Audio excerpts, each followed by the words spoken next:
ವಿಧಾನಸಭಾ ಚುನಾವಣೆಯಲ್ಲಿ ಕೂಡ ನಿಮ್ಮ ಪರವಾಗಿ ಸಮಾಜ ನಡ್ಕೊಂಡೈತಿ.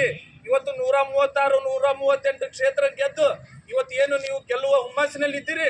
ಅದರಲ್ಲಿ ನಮ್ಮ 40ರಿಂದ 50% ಪಂಚಮಸಾಲಿ ಸಮುದಾಯದ ಕೊಡುಗೆ ಅಪಾರ ಐತಿ. ಇವತ್ತು ಮುಖ್ಯಮಂತ್ರಿಗಳು ಪಂಚಮಸಾಲಿ ಸಮುದಾಯದ ಕೊಡುಗೆಯನ್ನ ಮರೆತು ನಡೀತಾ ಇದ್ದೀರಿ.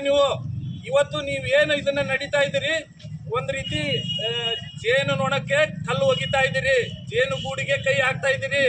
ಈ ಜೇನು ಗೂಡಿಗೆ ಏನ್ ಕೈ ಹಾಕ್ತಾ ಇದ್ದೀರಿ, ಹಾಕಿದ ಕೈಯನ್ನ ನಾವು ಬಿಡೋದಿಲ್ಲ. ಮುಂಬರುವ ದಿನದಲ್ಲಿ ಪಂಚಮಸಾಲಿ ಸಮುದಾಯ ಏನ್ ಅನ್ನೋದು ನಾವು ತೋರಿಸ್ತೀವಿ. ಜೊತೆಗೆ ಪಂಚಮಸಾಲಿ ಸಮುದಾಯದ ಇವತ್ತಿನ ಒಂದೇ ಒಂದು ವ್ಯಾಖ್ಯೆ ಏನೈತಪ್ಪ ಅಂದ್ರೆ, ಮುಂಬರುವ ದಿನದಲ್ಲಿ ಪಂಚಮಸಾಲಿ ಸಮುದಾಯದ ಮುಖ್ಯಮಂತ್ರಿ ಆಗ್ತಾನೆ, ಆ ಮುಖ್ಯಮಂತ್ರಿ ಕಡೆಯಿಂದನೇ ನಾವು 2A ಮೀಸಲಾತಿ ತಗೋತೀವಿ.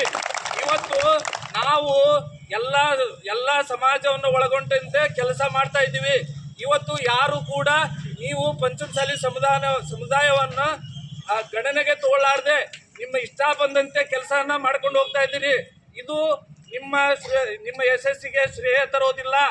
ಇವತ್ತು ಬಹಳ ಎಚ್ಚರಿಕೆ ಗಂಟೆಯನ್ನ ಕೊಡ್ತಾ ಇರೋದು ಎದಕ್ಕಪ್ಪ ಅಂದ್ರೆ, ಒಬ್ಬ ಅಮಾಯಕರು ಇವತ್ತು ಸರ್ಕಾರ ಒಂದು ವರದಿ ಕೊಡಾಕತೈತಿ. ಏನಪ್ಪಾ ಅಂದ್ರೆ, ನೀವು ಏನು ಸರ್ಕಾರ ಏನು ಸುತ್ತಲೆ ಹೊಡಿಸಿತ್ತು ಅದ್ರ ಪ್ರಕಾರ ನೀವು ನಡ್ಕೊಲಿಲ್ಲ, ಅದಕ್ಕೆ ನಾವು ಗೋಲಿಬಾರ್ ಮಾಡಿದ್ವಿ ಅಂತೀರಿ.